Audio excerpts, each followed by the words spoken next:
승객을 태우고 가던 한 택시기사가 갑자기 심정지가 왔습니다.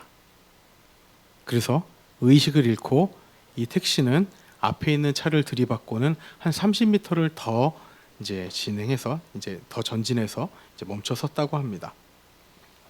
자, 여러분들이 이 차에 타고 있던 승객이라면 어떻게 하시겠습니까? 갑자기 운전기사가 택시기사가 정신이 잃었어요. 여러분들이라면 어떻게 하시겠습니까? 뭐부터 하시겠어요? 가만히 계실 겁니까? 뭐부터 하시겠어요? 어떠실 것 같으세요? 네, 우리 예슬이 이렇게 얘기했습니다. 네, 신고부터 하겠죠. 당연한 거죠. 그리고 가능하다면 그 앰뷸런스가 올 때까지 어떤 응급처치를 할 겁니다. 근데 이 일이요, 2016년에 있었던 실화입니다. 이 택시에 타고 있던 승객은 택시에서 내려서 트렁크를 열고 자신의 골프 가방과 짐을 들고 다른 택시를 잡아서 타고서 가버렸다는 거예요. 사라졌다는 거예요. 그리고 안타깝게도 이 택시 기사는 숨졌습니다. 이때 여론은요, 이 승객을 처벌해야 된다는 그런 여론이 들끓었습니다. 택시 기사를 죽게 만든 장본인이 이 승객이라는 거예요. 그렇지만 이 부분에 대한 어떤 법적인 근거가 없다고 합니다. 이 승객이 잘못한 게 없다라는 거예요, 법적으로는. 아마도 이 승객이 그 짧은 시간에 많은 생각이 오고 갔을 것 같아요. 도와야 되나? 이게 괜히 돕다가 엄한 일에 꼬이는 거 아니야? 그냥 가버리자. 뭐 그런 생각을 했겠죠. 그래도 가버렸어도 응급처치는 아니더라도 119에 신고라도 했으면 하는 그런 안타까움과 분노가 저뿐만이 아니라 우리뿐만이 아니라 많은 사람들에게 있었던 겁니다. 이와 관련해서요, 이제 응급 의료에 관한 법률 제5조에는 이런 항목이 있다고 합니다. 선의로, 그러니까 착한 뜻으로 응급 환자를 구조한 자는 민형사상 책임이 감면된다라는 거예요. 이 응급 의료에 관한 법률은요, 우리 일반인에게 통용되는 법이 아니라 응급 구조사에게 통용되는 법입니다. 이 응급 구조사들이 이제 그렇게 응급 의료 행위를 하다가 이제 잘못되면 어떤 책임이 감면된다라는 거예요. 즉, 내가 응급 처치를 하다가 실수로 해를 가해도 법적으로 보호를 받을 수 있다라는 거예요. 즉, 다른 사람의 어려움을 그냥 지나치지 말고 최선을 다해서 도우라는 그런 취지일 것입니다. 그리고 이것을 보통 우리는요, 선한 사마리아인법이라고 불러요. 선한 사마리아인법. 이 법이 우리나라에서는 정식 법이 아닙니다. 지금 말씀드린 것처럼 응급 구조사에게만 해당되는 그런 법률이에요. 그러나 다른 나라에서는 이 선한 사마리아인법이 정식 법으로 채택되어 있다라고 합니다. 자, 그렇다면 이 명칭이 어디에서 왔는가? 오늘 본문에서 비롯됐습니다. 즉, 오늘 본문에 예수님께서 말씀하신 비유를 통해서 교회를 다니는 사람들뿐만이 아니라 성경을 본 사람들뿐만 아니라 믿지 않는 사람들도 통상적으로 선한 사마리아인 법하면 어떤 법인지를 다 알고 있다는 것이죠. 즉, 어려움에 처한 사람이 있으면 어떻게든 도우라라는 그 취지의 법 이름이 선한 사마리아인 법인 거예요. 자, 그렇다면 여기서 우리는 한 가지 생각을 해봐야 됩니다. 자, 오늘 본문을 통해서 정말로 예수님께서 가르쳐주고 싶으신 것이 공경에 처한 사람들을 잘 도와야 된다, 최선을 다해서 잘 도와야 된다, 이것이 전부일까 하냐는 것이죠. 오늘 말씀이 생명이 위태로운 사람을 본체 만취하지 말고 도와주다가 잘못될 것을 염려하지 말고 어쨌든 어떻게든 최선을 다해서 도우라라는 교훈을 주시는 것일까? 이것이 전부일까를 함께 고민해 봐야 되는 겁니다.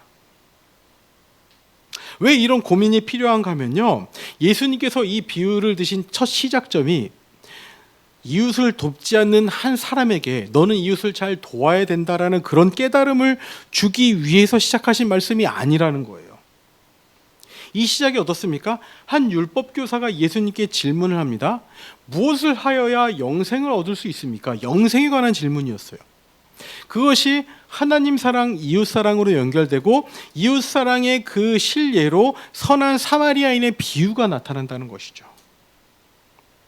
그렇기 때문에 왜 영생의 이야기가 지금의 선한 사마리아인의 비유까지 이어졌는지, 그리고 단순히 이웃을 사랑하자 그 이야기뿐만 아니라 더 깊은 의미가 무엇인지를 우리는 살펴봐야 된다는 거예요. 그렇다고 해서 이웃 사랑에 대한 그 이야기를, 그 메시지를 희석시키는 건 아닙니다.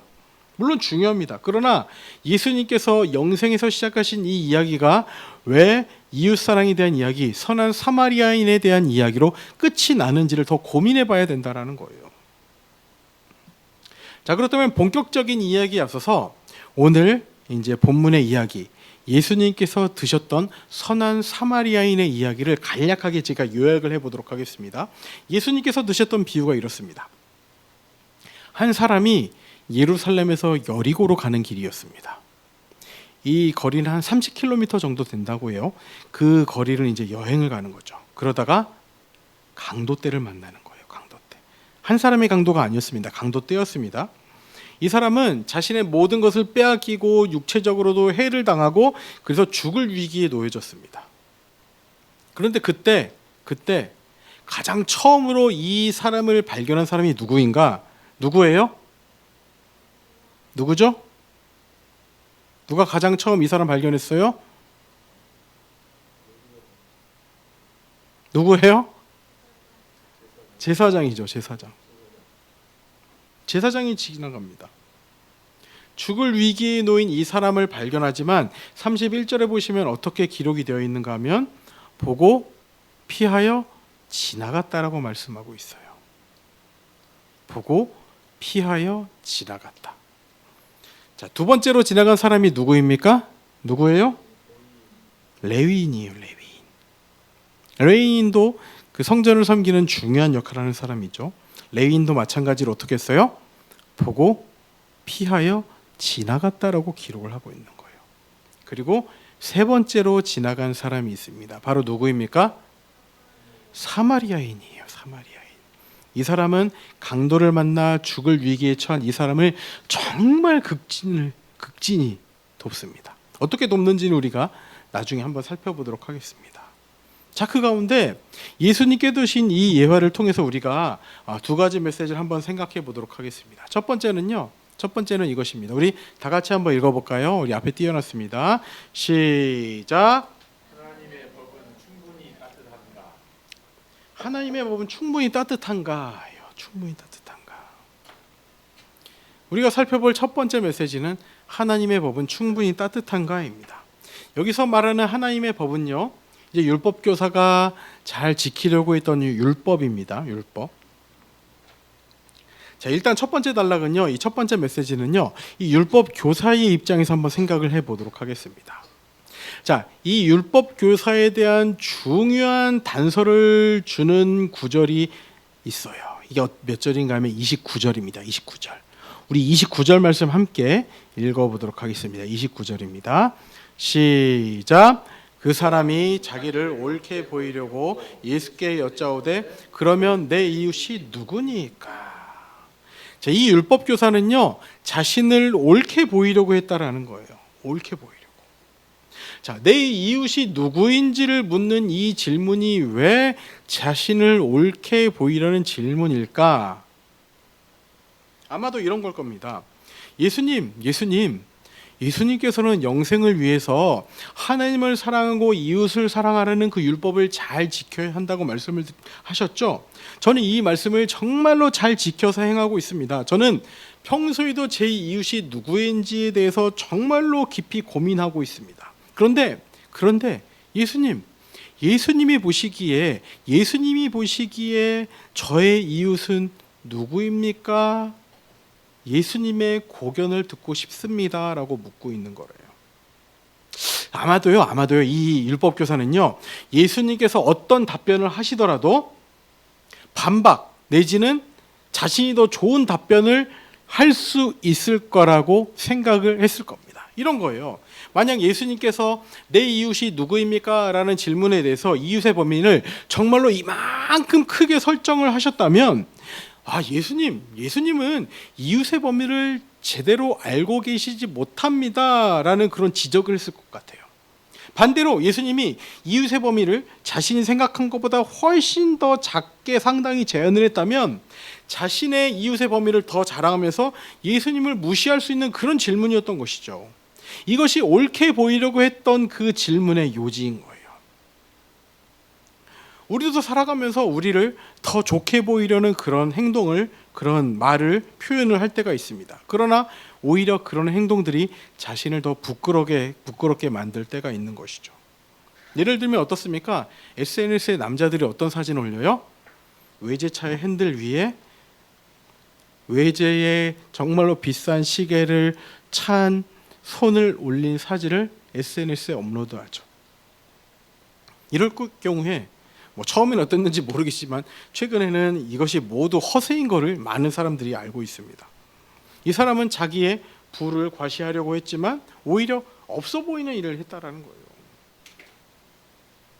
이 율법교사도 비슷합니다. 예수님 앞에서 동일한 거예요. 자신을 옳게 보이려는 질문을 했지만 자신의 어리석음이 드러나는 질문이었습니다. 왜 그런가 하니 내 이웃은 누구입니까? 내 이웃이 누구입니까? 라는 이 질문은 내 이웃에는 이미 범주가 정해져 있다.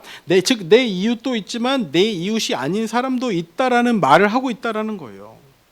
왜 그런가 하니 애초에 유대인들에게는요, 여러분, 이 이웃이라는 개념이 유대인 안에 있는 사람들만 해당됐던 거예요. 그 밖에서는 이웃을 생각할 수 없는 그 경계가 이미 쳐져 있던 겁니다. 그러니까 유대인 중에서 내 이웃이 누구입니까? 이미 유대인은 내 이웃이고 유대인 밖은 내 이웃이 아니다라는 그 전제를 가지고 했던 질문인 거예요. 그 가운데 예수님께서 이 사마리아인에 대한 비유를 들고 예수님은 오히려 반대의 질문합니다. 우리 36절 함께 읽어볼게요. 36절입니다. 시작. 내 생각에는 이 세 사람 중에 누가 강도 만난 자의 이웃이 되겠느냐. 이 사마리아인, 레위인 제사장은 그냥 지나갔지만 이 강도 만난 자를 극진히 도운 사마리아인이 진짜 이웃이라는 이 전제를 가지고 예수님께서 질문하셨는데 누가 강도 만난 자의 이웃이 되겠느냐라는 질문을 이 율법교사에게 던진 거예요. 자, 여기서 한번 보시면 재밌습니다. 강도 만난 자의 국적은 아예 나오지도 않아요. 유대인인지 이방인인지 사마리아 사람인지 어떤 사람인지 나오지 않고 그냥 위험에 처한 한 사람입니다. 강도 만난 자라는 거예요. 즉 내가 이웃이라고 경계를 지어놓은 안에서 이웃을 결정하는 것이 아니라 도움이 필요한 모든 사람은 모두가 이웃이라는 거예요. 여기서요. 이 첫 번째 단락을 하나님의 법은 충분한가, 충분히 따뜻한가 라는 이 소제목으로 정한 이유가 있습니다. 자, 이렇습니다. 율법교사는요, 하나님 사랑, 이웃 사랑을 충분히 지키고 있다라고 생각했습니다. 그리고 예수님께 자신을 옳게 보이기 위해서 내 이웃이 누구입니까? 이 질문을 통해서 내친김에 자신이 예수님의 명령대로 율법을 온전히 행하고 있다는 것을 보여주므로 자기 영생이 보장되었다는 것을 많은 사람들 앞에서 확증하고 싶었을 겁니다. 즉 많은 사람들 앞에서 뽐내고 싶었던 거죠. 그러나 이 율법교사에게 이 율법은요 잘못 실천한 법이었습니다. 왜요? 강도 만난 자를 애초에 자신의 이웃으로 설정하지 않은 그런 실천이었기 때문이에요. 즉 이 법은요 잘못된 적용으로 충분히 따뜻하지 않았던 것이죠. 그러나 율법이 정말 그러한가? 하나님의 법이 정말 그러한가? 레위기 19장 33절 34절 말씀을 함께 보도록 하겠습니다. 자, 제가 읽어볼게요. 거류민이 너희의 땅에 거류하여 함께 있거든. 이 거류민은 이방인입니다. 이방인 중에서 이제 이스라엘 백성들을 돕는 자였던 거예요. 어떻게 보면 이 종이라고 할 수 있는 것이죠.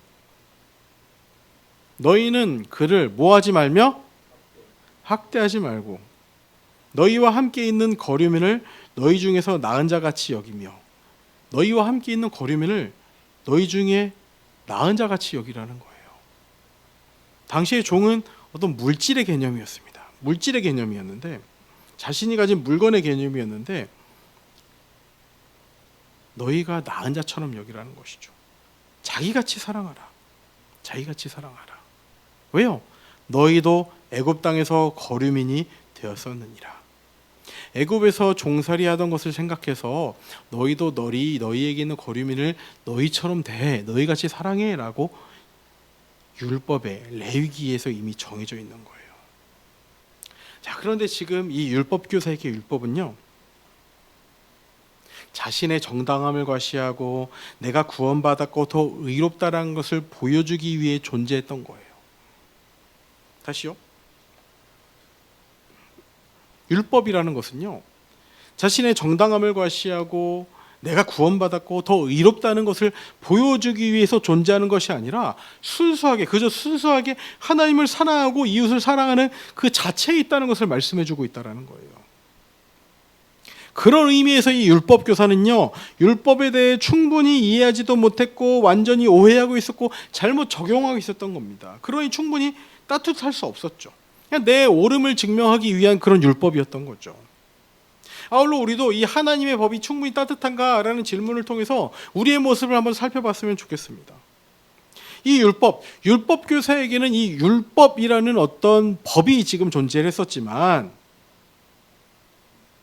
우리에게 이런 거예요. 우리가 지키고 있는 신앙생활의 의무가, 우리가 행하고 있는 이 신앙생활의 모든 것들이 충분히 따뜻한가 하냐는 것이죠. 율법 교사가 옳게 보이려고 이렇게 했던 메시지의 의미는 무엇인가 하면 단지 내가 오라 이것을 주장했다는 것이 아니라 나는 이것을 했어, 나는 이 정도로 생각하고 내 생각의 테두리에서는 이렇게만 하면 돼 라는 것을 자신이 주장하고 있었다라는 거예요. 자신이 나는 이렇게 하면 돼, 나는 이 정도까지만 하면 될 것 같아, 내가 나에게 더 이상을 바래? 더 많은 것을 요구하지만 나는 이렇게만 할 거야 라고 했던 것을 자신의 주장의 정당함의 근거로 삼았다는 거예요. 뭘 통해서? 율법을 통해서요. 이 율법 교사에게 율법은 그런 의미였습니다. 내가 오라 이렇게만 하면 돼. 그래, 율법에도 이렇게 기록되어 있는데 이 정도만 지키면 되지. 그 정도의 의미였다라는 거예요. 그런데요, 여러분, 우리의 신앙생활의 의무라고 생각했던 모든 것들이 내 신앙생활의 정당함을 증명하고 나는 이 정도만 하면 돼, 이렇게까지만 하면 나는 모든 것을 다 했어라고 생각하는 근거를 제시하는 것이 아니라 하나님께서 우리에게 주신 이 하나님의 법은 그 자체로 충분히 따뜻하니 그 모든 것들 가운데 하나님의 충만함과 은혜를 경험했으면 좋겠다라는 거예요. 요약해서 말씀드리면 여러분의 신앙생활이 따뜻했으면 좋겠습니다. 하나님의 법은요, 가까이 하면 가까이 할수록 더욱 따뜻해지는 겁니다. 그것을 행하고 지킬 때마다, 신앙생활을 할 때마다 그런 의무감이 아니라 하나님의 은혜의 따스함이 전해진다는 것이죠. 가까이서 보면 그렇습니다. 진리를 알지니 진리가 너희를 자유케 하리라. 교회에서 뭐 이렇게 하라는 게 많아. 매주 주일마다 그렇게 나가야 돼? 그거 뭐 섬기고 봉사하고 헌신하고 왜 해야 돼?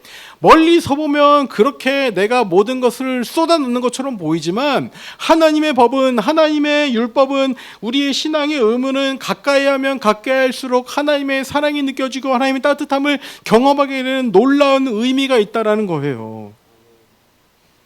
우리 귀한 성도님들의 삶 가운데서도 여러분의 신앙생활이 정말로 따뜻했으면 좋겠습니다. 말씀에 대한 온전한 순종으로 하나님 사랑, 이웃 사랑이 제대로 드러나는 그런 삶을 살아가시기를 진심으로 소망합니다.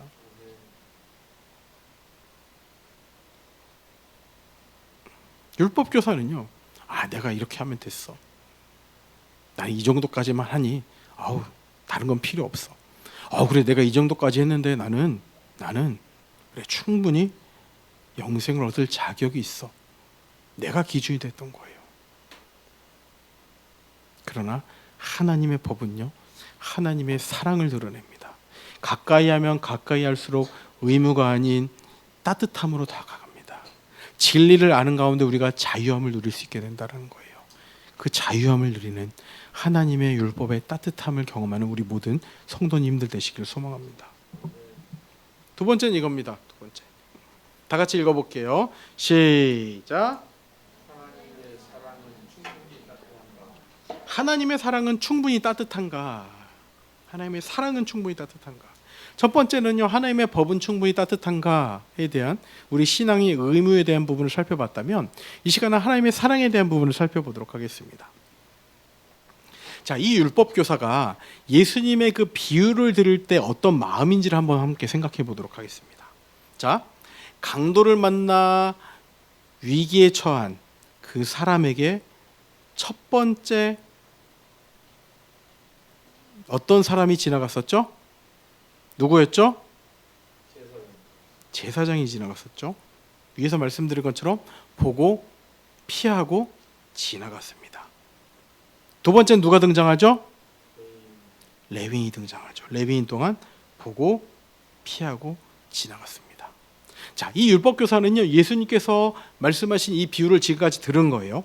자, 그래, 제사장은 보고 피하고 지나갔어. 레위인도 보고 피하고 지나갔어. 자, 그렇다면 이 율법교사는요, 예수님께서 다음으로 등장시킬 인물이 누구일지를 예상했을까요?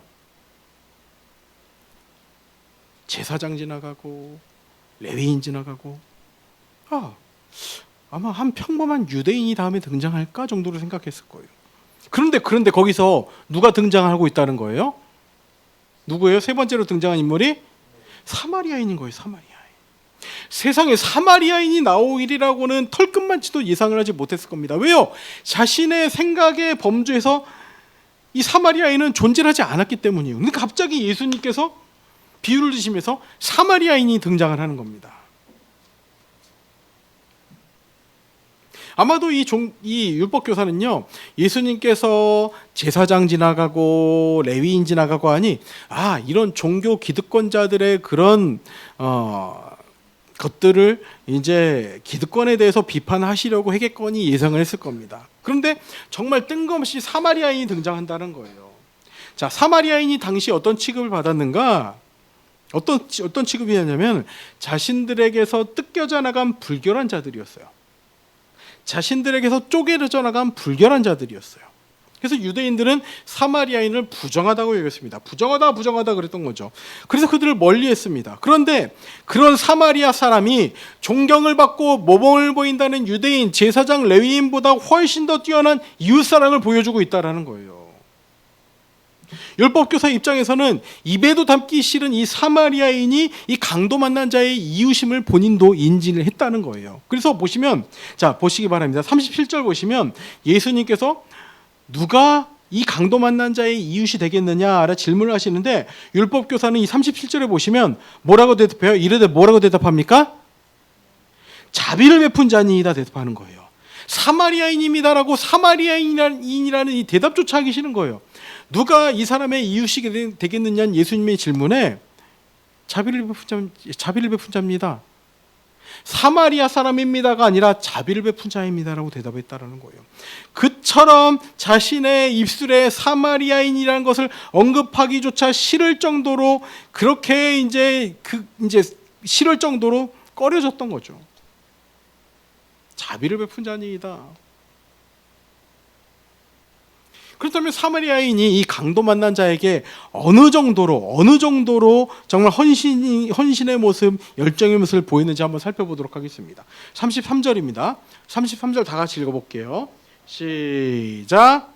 어떤 사마리아 사람은 여행하는 중 거기 그를 보고 불쌍히 여기어. 사마리아 사람이 여행하는 중에 이 강도 만난 자를 발견했습니다. 그리고 가장 먼저 어떻게 했다라는 거예요? 불쌍히 여겼다는 거예요. 불쌍히 여겨. 34절도 읽어볼까요? 시작.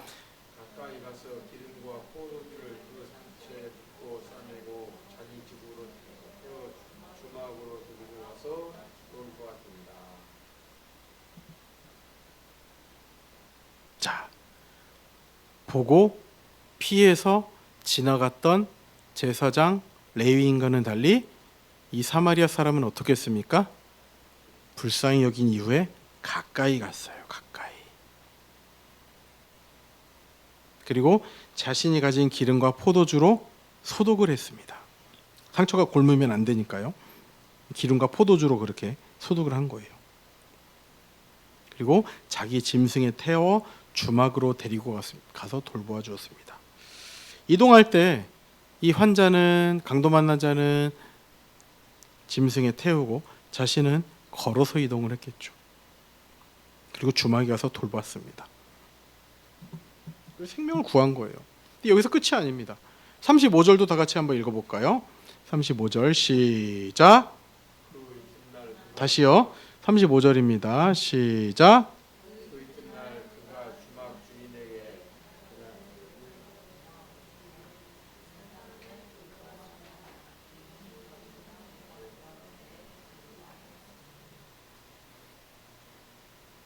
다음날 그런 거예요. 데나리온 2를 주며 이틀치 이제 일당입니다. 이틀치 일당을 주면서 이 사람을 돌봐주세요. 비용이 더 들면 제가 나중에 돌아와서 갚겠습니다 라고 얘기하는 거예요. 나중까지도 책임지는 모습을 볼 수 있습니다. 자, 이 사마리아인이 보여준 모습은 정말로 훌륭한 따뜻한 사랑의 모습입니다.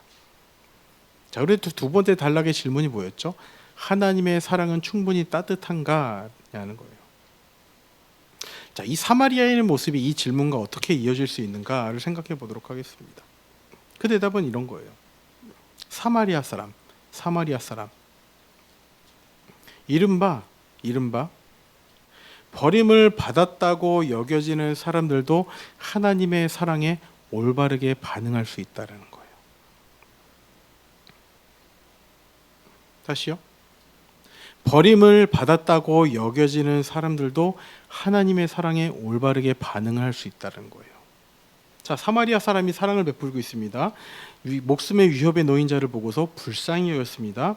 그렇다는 것은 그런 사마리아인을 예수님께서 비유로 드셨다는 것은 이 사람을 등장시키면서 이 사람 또한 하나님의 사랑을 받은 자로 등장을 시키셨을 겁니다. 그렇게 하나님의 사랑을 받은 자로서 하나님의 사랑에 올바로 반응하는 모습을 보여주고 있다는 거예요. 자, 사마리아 사람이 어떤 사람이라고 말씀드렸습니까? 유대인들이 이렇게 얘기하는 거예요. 야, 너 가까이 하면 내가 부정해져. 너 때문에 내가 부정해져. 너는 추악하고 더러운 존재야. 가까이 오지 마. 너와 닿으면 내가 정결의식을 행해야 돼. 너와 닿는 것조차도 나는 거부해. 라는 얘기를 들었던 사람이라는 거예요.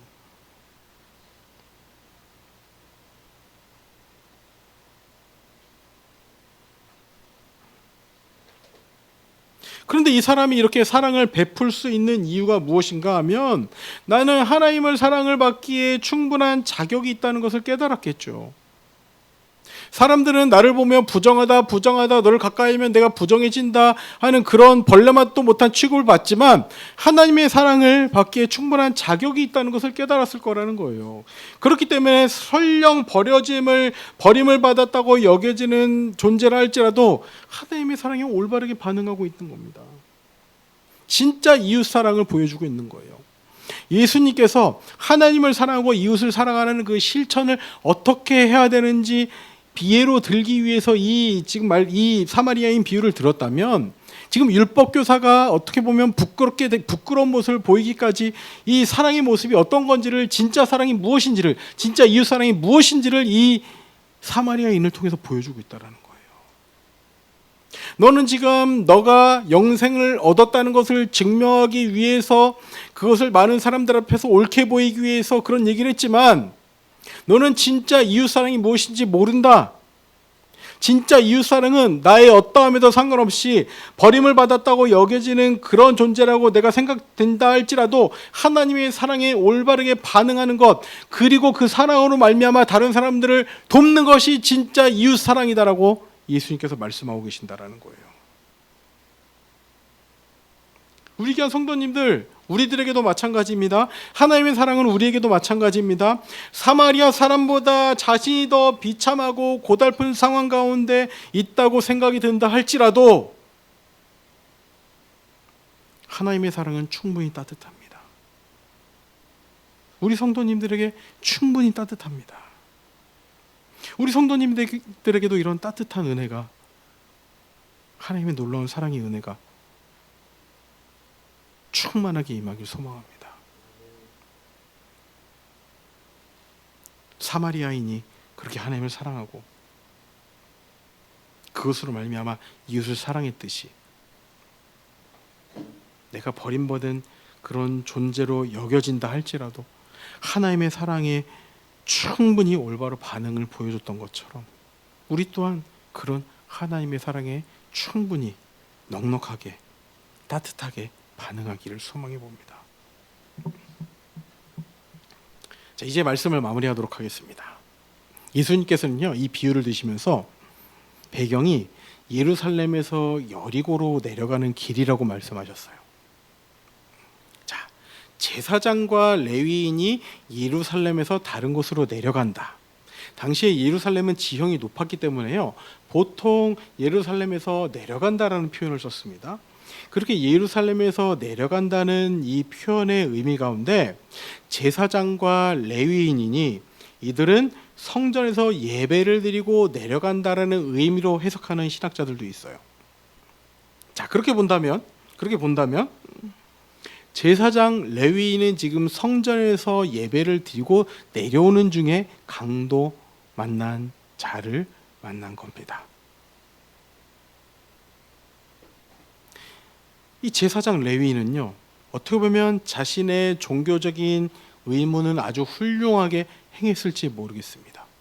그렇지만 죽어가는 자에게 가장 필요한 생명이었던 그 생명은 지나쳤던 거죠. 외면했던 거죠.